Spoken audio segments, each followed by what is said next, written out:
Imagina esto, 1933, Alemania. Eres una mujer brillante, con doctorado en filosofía, con un futuro académico prometedor.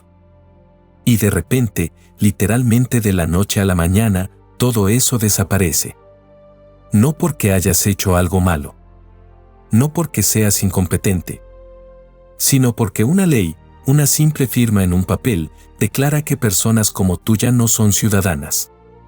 Ya no tienes derecho a trabajar. Ya no tienes derecho a estudiar. Ya no tienes derecho a existir en el único país que conoces. Entonces huyes. Cruzas fronteras sin papeles.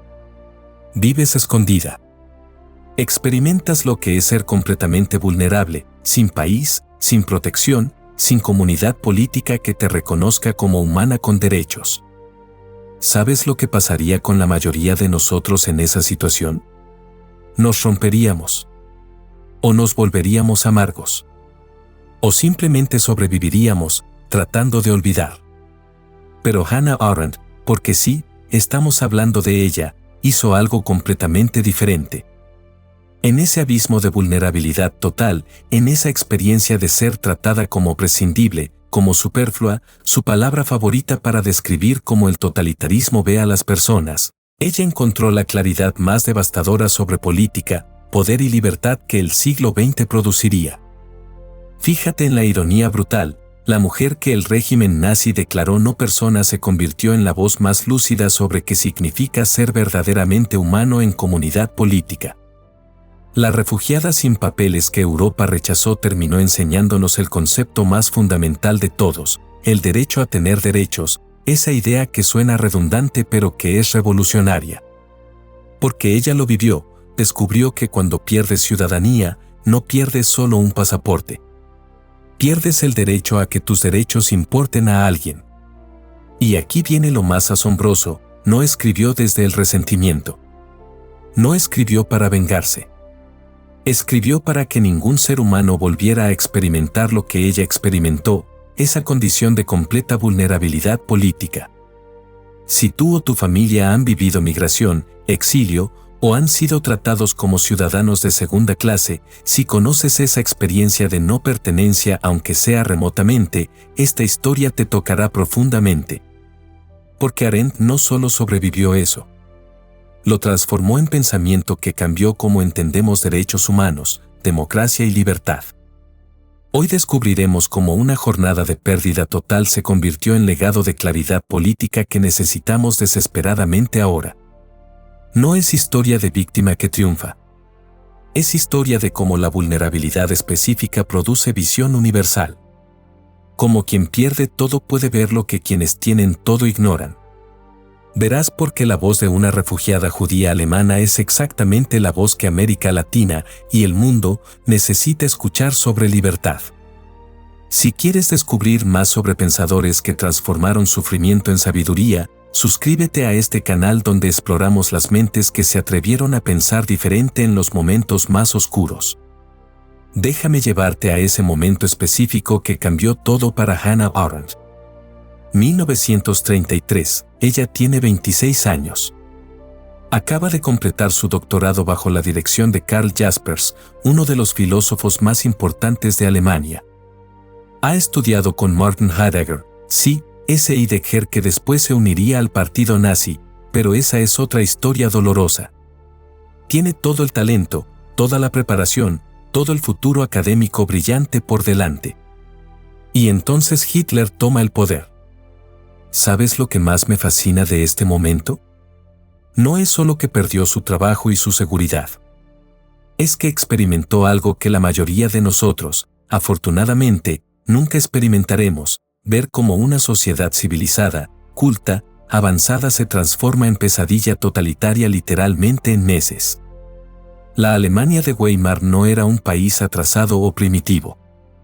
Era el epicentro de la filosofía, la ciencia, la música, la literatura europea. Berlín era la ciudad más cosmopolita del continente. Y de repente, esa misma gente culta, profesores universitarios, abogados, médicos, vecinos, comenzó a excluir, delatar, perseguir.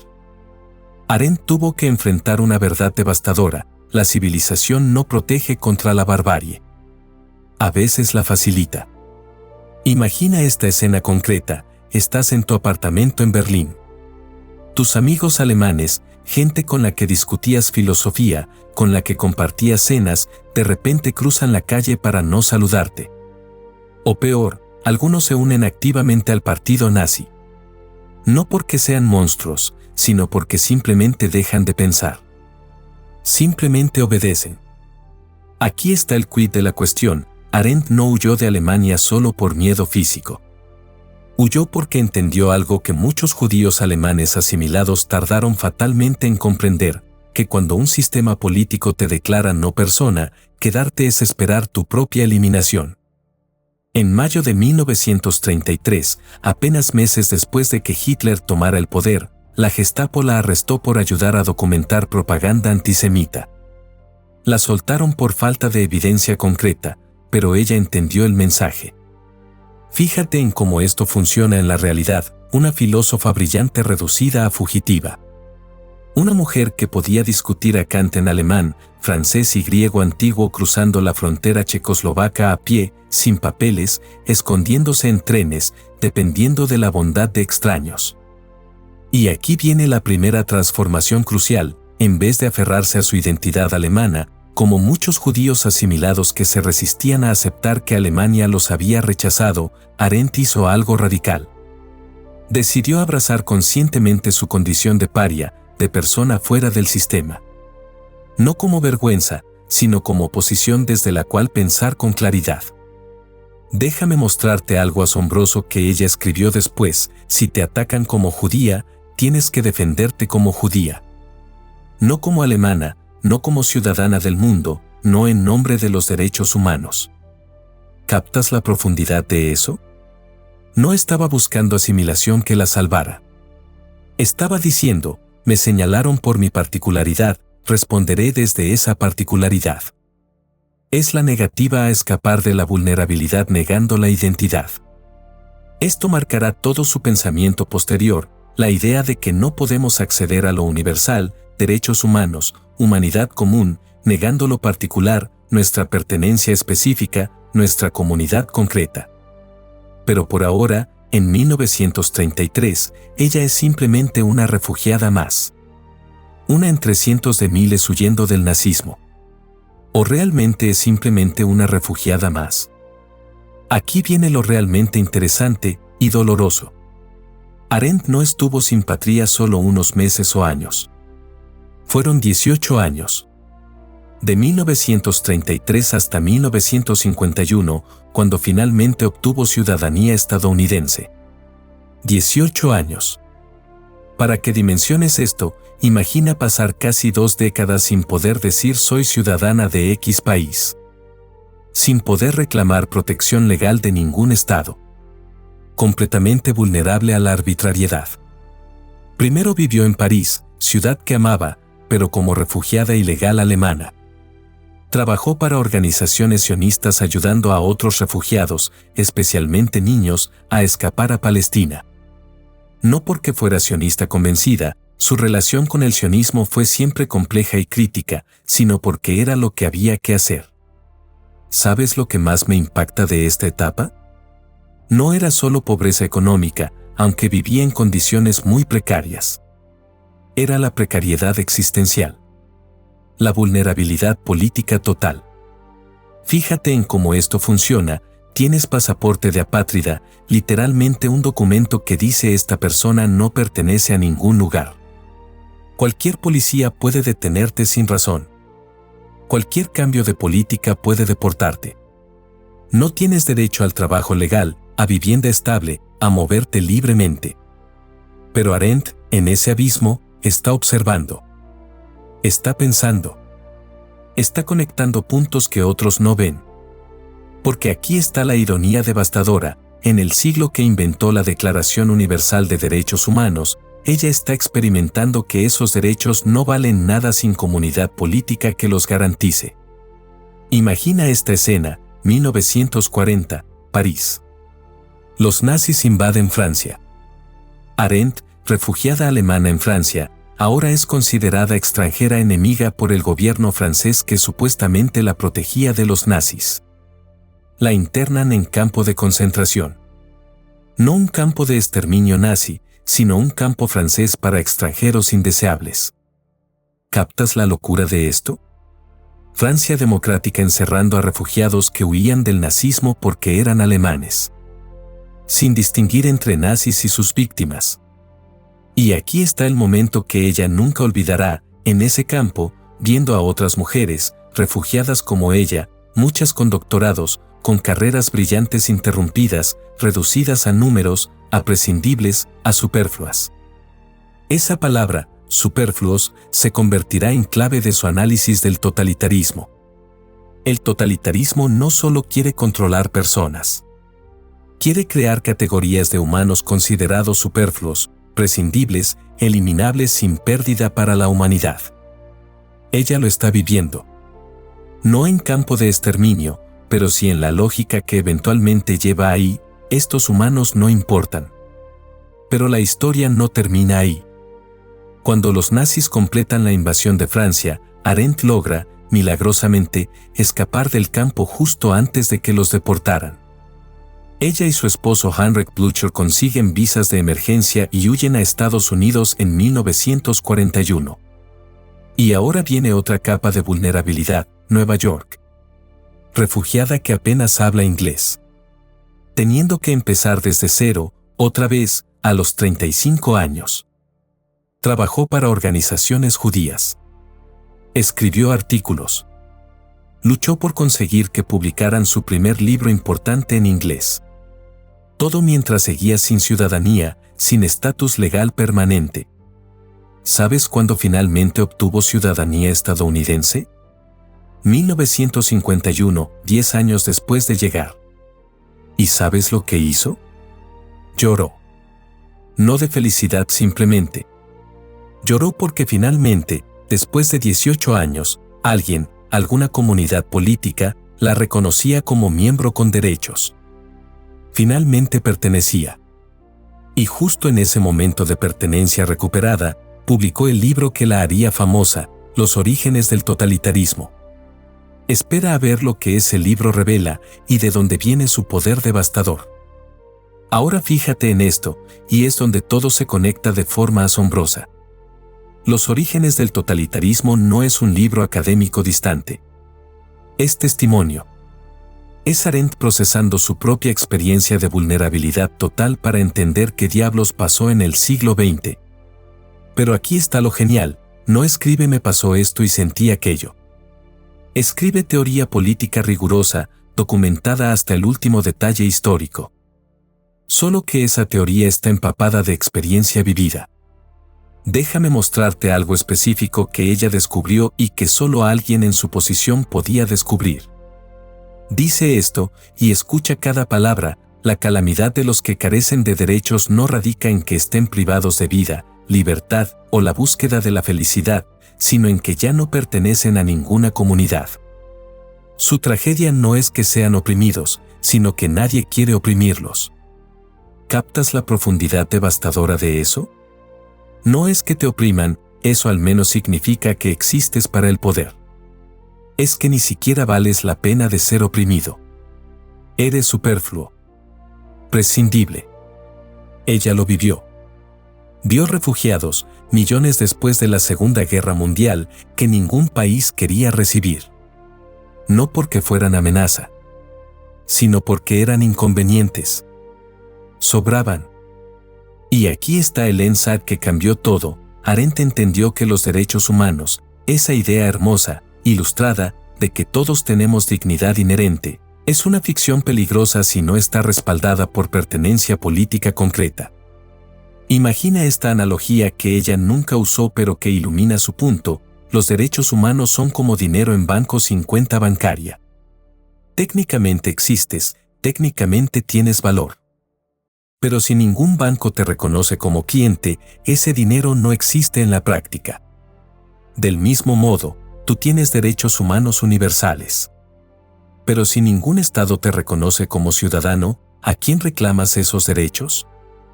¿Quién los garantiza?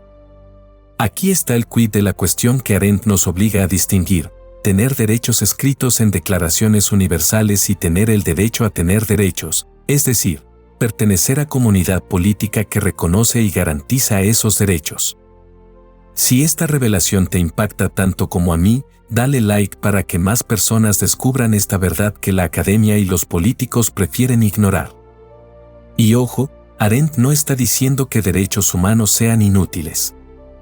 Está diciendo algo más sutil y más radical, que necesita ciudadanía, pertenencia política concreta, como condición para que cualquier derecho importe. El refugiado, ella misma, es la prueba viviente de esto. Técnicamente tiene derechos humanos, ¿verdad? Prácticamente está completamente vulnerable. Fíjate en cómo esto aplica hoy, piensa en migrantes sin papeles. Tienen derechos humanos, ¿verdad? Pero si migra, pide ayuda a la policía, corre riesgo de deportación. Si reclama salario no pagado, puede perder trabajo. Si denuncia abuso, puede perder el derecho a permanecer. Eso es exactamente lo que Arendt analizó, la brecha entre derechos declarados y derechos efectivos. Y esa brecha se llama falta de pertenencia política reconocida. Pero espera, porque aquí viene la transformación más profunda. Arendt podría haberse quedado en la amargura. Podría haber escrito desde el resentimiento: Alemania me rechazó, Europa me falló, el mundo es cruel. En cambio, escribió desde algo más profundo, desde el amor al mundo. Sí, leíste bien. Amor.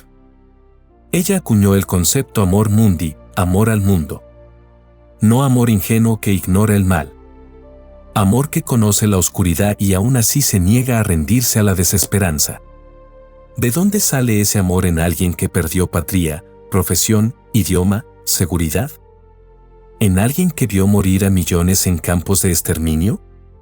Déjame mostrarte su respuesta y prepárate porque es devastadora.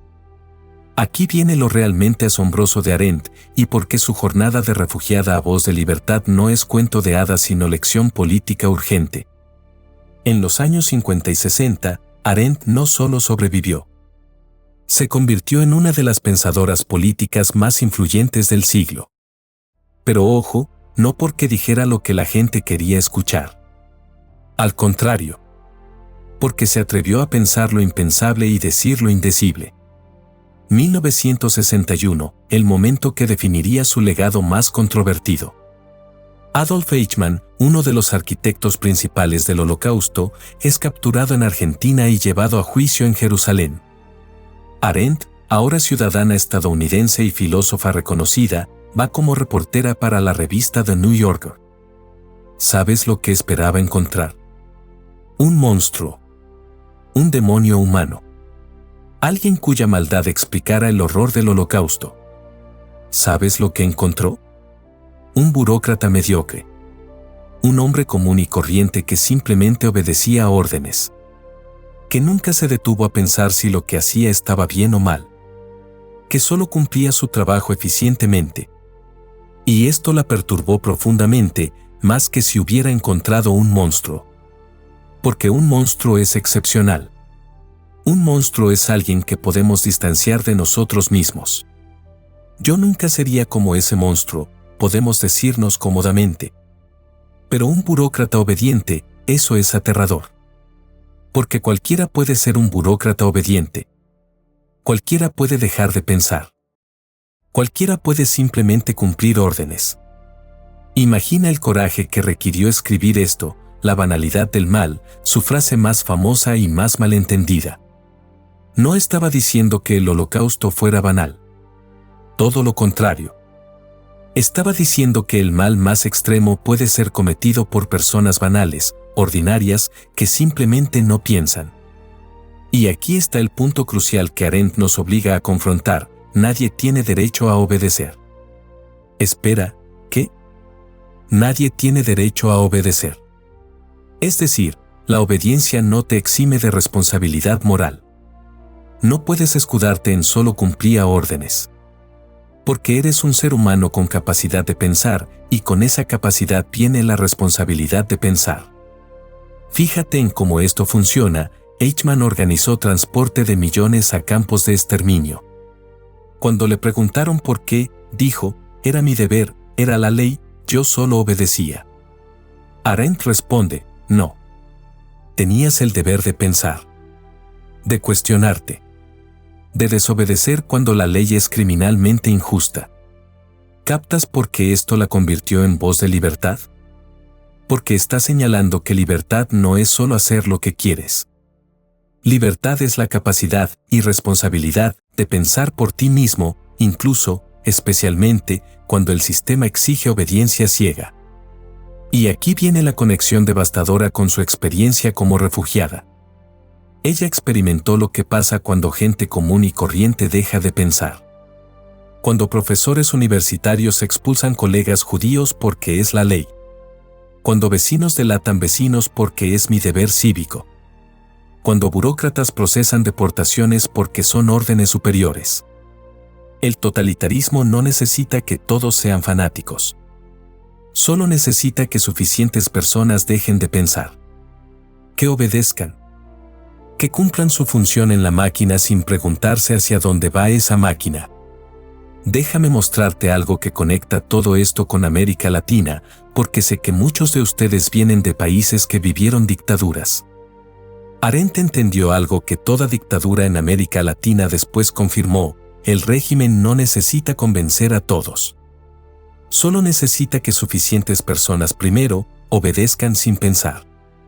Segundo, se mantengan apolíticos, neutral ante injusticia. Tercero, prioricen supervivencia personal sobre responsabilidad colectiva. ¿Te suena familiar?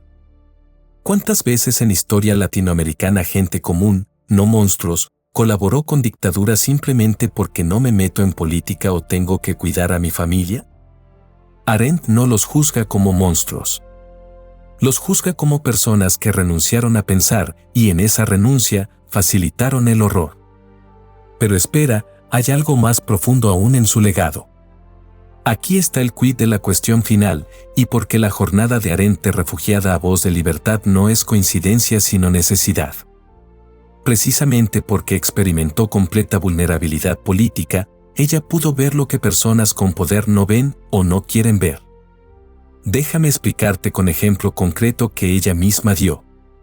En 1957, cuando la Corte Suprema de Estados Unidos ordenó desegregación racial en escuelas, muchos liberales progresistas aplaudieron. Era obvio que segregación era injusta, ¿verdad? Pero Arendt, la refugiada judía que uno esperaría que apoyara cualquier medida contra discriminación, escribió algo que la canceló entre progresistas de la época. Dijo, esperen. Están usando niños como instrumentos de política. Están enviando niñas negras a enfrentar turbas racistas para hacer ingeniería social. ¿No ven el problema? No estaba defendiendo segregación. Estaba defendiendo a esos niños específicos contra ser usados, incluso para causa justa, sin considerar su vulnerabilidad particular. Fíjate en cómo esto conecta con su experiencia. Ella fue usada por sistemas políticos, por nazismo que la declaró prescindible, por nacionalismos que la trataron como pieza movible. Entonces es hipersensible a cualquier ideología que use personas vulnerables como medios, incluso para fines que ella misma comparte. Esto la hizo impopular. La izquierda la atacó por conservadora. La derecha desconfiaba de ella por sus críticas al capitalismo y al imperialismo. Los sionistas la consideraron traidora por sus críticas a Israel. Pero precisamente porque no pertenecía cómodamente a ningún bando, podía pensar libremente. Podía decir verdades que incomodaban a todos. Y aquí viene lo más asombroso de su legado. Arendt nos enseñó que libertad política no es tener derechos pasivamente garantizados. Es participar activamente en comunidad política. Es lo que ella llamó acción. Imagina esta distinción crucial que ella hace. Labor, lo que hacemos para sobrevivir, trabajar, comer, dormir, necesario pero repetitivo. Trabajo, lo que fabricamos que permanece, construir, crear objetos, útil pero instrumental. Acción, lo que hacemos juntos en espacio público que crea algo nuevo e impredecible, eso es política, eso es libertad. ¿Captas la profundidad? Para Arendt, eres libre no cuando te dejan en paz para consumir y sobrevivir.